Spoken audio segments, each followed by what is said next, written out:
Bonjour et bienvenue dans cette vidéo tuto comment améliorer son micro. La dernière fois on s'est occupé de la caméra, je vous le mets juste ici.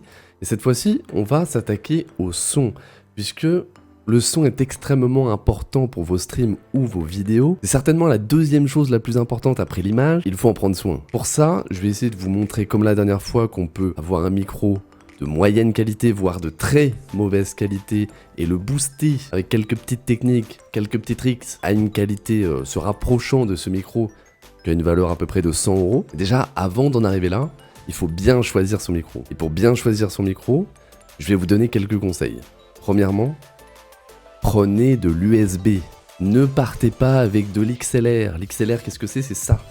C'est ce câble-là. Câble très spécial qui doit être branché à une table de mixage. Qui dit table de mixage dit déjà coût supplémentaire.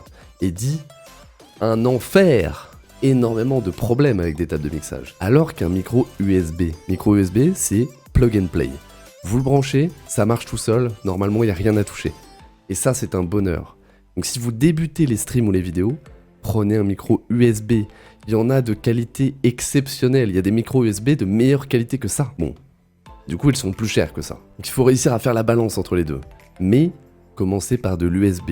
Il y a de très très bons micros USB, pas très chers. Je vous présente le beurre du M1. 40 €, le meilleur qualité-prix que vous puissiez avoir aujourd'hui. Et il est très très bien. Et avec les conseils que je vais vous donner, il sonnera presque comme celui-là, alors que celui-là vaut plus de 2 fois son prix. Intéressant. Bien sûr, après, si vous voulez passer à un niveau supérieur, ou si vous avez déjà énormément de tunas et que vous voulez la dépenser, vous pouvez passer sur du XLR, table de mixage. Moi j'ai un AT2020 de Audio-Technica et une MG12 XU de Yamaha. C'est un petit peu overkill, cette table de mixage, il y en a d'autres. De toute façon, je vous mets tout dans la description, que ce soit les micros, les tables de mixage, tout mon setup de stream, tout sera dans la description avec des liens. Aucun souci à vous faire. Maintenant que vous avez bien choisi votre micro, il faut bien le régler. Et ça c'est extrêmement important, c'est le plus important au final, puisque comme pour la webcam la dernière fois, un micro de très très bonne qualité mal réglé, c'est dégueulasse. Quoi que vous fassiez, c'est normal, c'est le but. Maintenant, je vais essayer de faire en sorte qu'un micro de très mauvaise qualité soit de meilleure qualité. Pour ce faire, je vais changer ce micro et je vais mettre le tout premier micro que j'ai utilisé en stream, qui est un Iware à 15 € sur Amazon. Je le branche à la table de mixage et je vous montre ça. Je rêvais de faire ça. Pas mal, non? Maintenant, je vais vous montrer ce que ça fait si j'enlève tous les artifices que je viens de rajouter.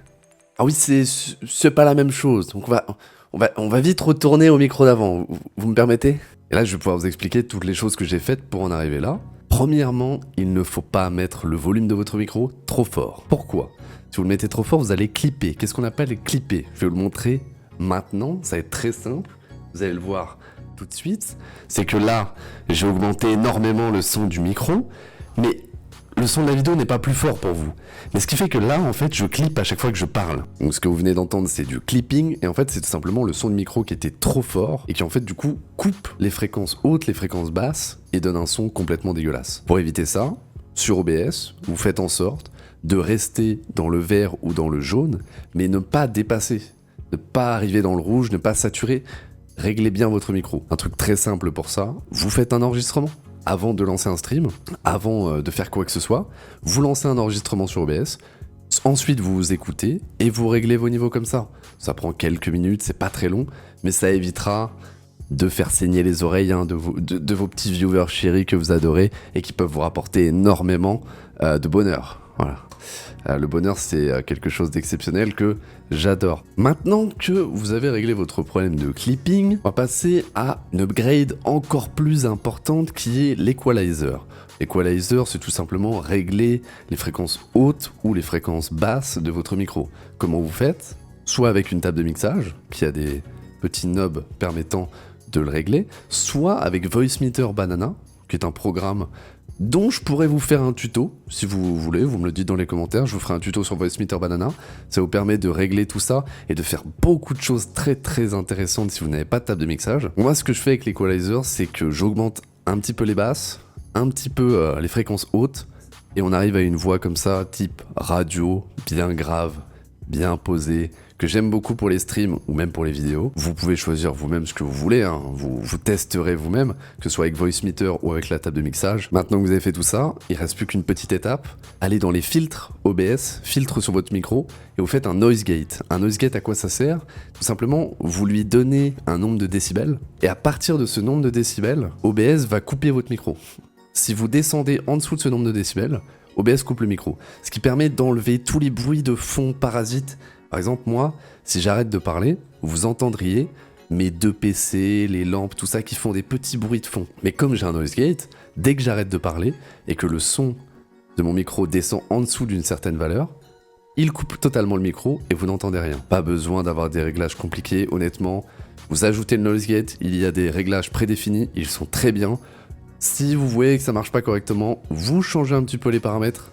Je vous promets que normalement les paramètres de base ça marche très bien, et au pire vous me dites dans les commentaires et moi je vous répondrai et je vous dirai ce qu'il faut faire pour vous. Je pense que je vous ai montré que vous n'avez pas besoin de mettre énormément d'argent pour avoir une bonne qualité. Je dis pas la meilleure qualité, ça reste que c'est un micro à 15 € et que vous avez une qualité qui se rapproche de mon micro à 100 €, même si bien sûr ça ne va pas l'atteindre. Et déjà, passez à un beurre du M1, comme je vous ai dit, à 40 €. Et là, vous verrez qu'avec tout ce que je vous ai dit en plus, vous allez avoir une top qualité, pas besoin de mettre plus. Et vous investissez plus tard, quand vous commencez à gagner un petit peu d'argent avec le stream ou avec les vidéos. Vous investissez, vous changez la caméra, le son, tout. Plus tard, pas besoin d'investir direct, à fond. Pour passer à la outro, je vais retourner sur l'ancien micro. Et comme tout à l'heure, je vais me faire plaisir. Si vous avez aimé cette vidéo, n'hésitez pas à mettre un petit pouce bleu, vous abonner et me dire dans les commentaires surtout quel tuto vous aimeriez que je fasse la semaine prochaine. Et je vous rappelle que les liens de tous les produits dont je parle sont dans la description. Je vous dis bonne journée, à la semaine prochaine et surtout, allez-y.